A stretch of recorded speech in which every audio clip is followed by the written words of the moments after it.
आज कामगार दिन आणि महाराष्ट्र दिन यांचं औचित्य साधून महाराष्ट्र वडार मजूर प्रतिष्ठानातर्फे हा कार्यक्रम आपण आयोजित केलेला आहे। या कार्यक्रमासाठी मला त्याने अध्यक्षपदासाठी निमंत्रित केलं, त्याबद्दल मी या संयोजकाचा आभार मानतो।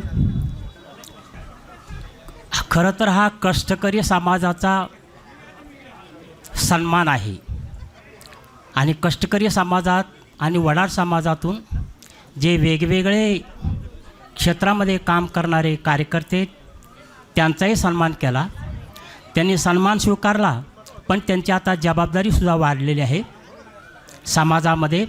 आपला समाज हा शेवटच्या टप्प्यावर असलेला हा समाज आहे। प्राचीन काळामध्ये हा समाज शूद्र गणला गेला आणि आज आपण भटक्या विमुक्त जमातीमध्ये आपण कुठे आहोत?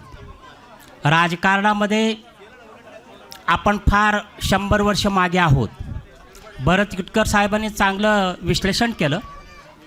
आता मी तुमच्यासमोर खूप बोलावं वाटतं, परंतु अध्यक्षी भाषण फार अवघड असतं। तुम्ही सगळे थकलेले आहात, तुम्हाला भुका लागलेल्या आहेत आणि मी माझं भाषण चालू ठेवलं तर तुम्ही ऐकण्याच्या मनस्थितीत राहणार नाहीत। तरीसुद्धा एक 2-4 महत्त्वाचे मुद्दे तुमच्यासमोर मांडतो। मी महानगरपालिकेमध्ये प्रकल्प अधिकारी वर्ग 1 म्हणून रिटायर आहे।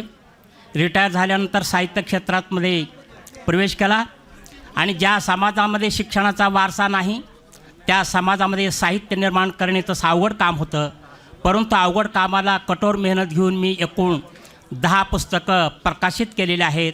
ते सर्व वडार समाजावर आहेत आणि आता 2 पुस्तकं प्रकाशनाच्या वाट्यावर आहेत आणि 11वं जे पुस्तक आहे अत्यंत फार महत्त्वाचं आहे, त्याच्यातलं थोडं भाग मी तुमच्यासमोर मांडतो।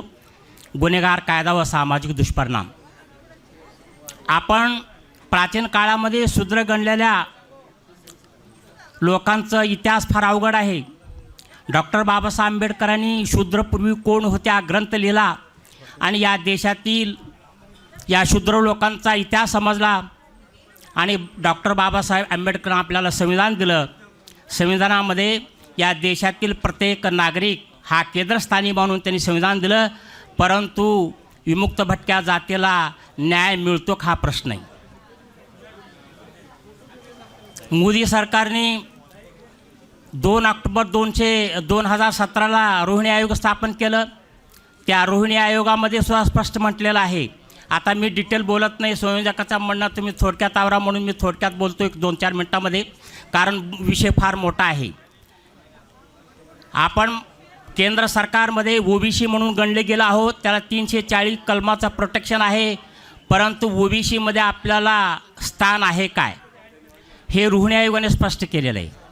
2 ऑक्टोबर 2017ला रोहिणी आयोगाने पूर्ण देशातील ओबीसी समाजाचा अभ्यास केला आणि या देशामध्ये ओबीसीची जाती किती आहेत तर 2633 जाती, त्यापैकी 1674 जाती जे की बलशाली आहेत, स्ट्रॉंग आहेत, त्यांनी 27% आरक्षण फस्त केलं आणि 534 आणि 328ला थोडंसं मिळालं आणि जे इंग्रजांनी आम्हाला गुन्हेगार ठरवलं त्या 97 जातींना मात्र झिरो मिळाला। देशासाठी लढणे हा आमचा गुन्हा ठरला। इंग्रजांनी ज्या देशासाठी स्वातंत्र्यासाठी लढणाऱ्या समाजाला गुन्हेगार ठरवलं ते आदिवासीच होते। आदिवासीमधील काही जाती इंग्रजाविरुद्ध लढले हा आमचा गुन्हा ठरला। इंग्रजांनी आम्हाला गुन्हेगार ठरवलं 12 ऑक्टोबर 1871ला। त्या गुन्हेगार जातींना रोहिणी आयोगामध्ये ओबीसीचं अभ्यास केला असता त्यांना झिरो मिळतं। म्हणून केंद्र सरकार का म्हणतं, जे ओबीसीमधले जे भटके लोक आहेत त्यांना 9% आरक्षण देण्याची भूमिका आहे आणि 8 मे 2022ला बारामतीच्या पत्रकार परिषदेमध्ये केंद्राचे राज्यमंत्री न्यायमंत्री म्हणाले होते, भटक्यांना आम्ही 9% आरक्षण देण्याच्या भूमिकेत आहोत, पण अजूनही त्याचं काही होत नाही। का होत नाही?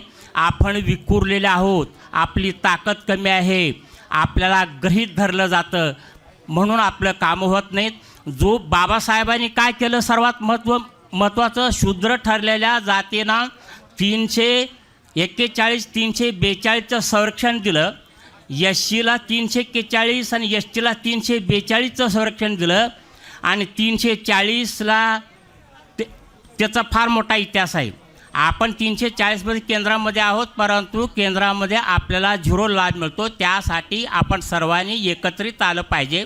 बोलण्यासारखं खूप आहे, परंतु इथं वेळेचा अभाव आहे.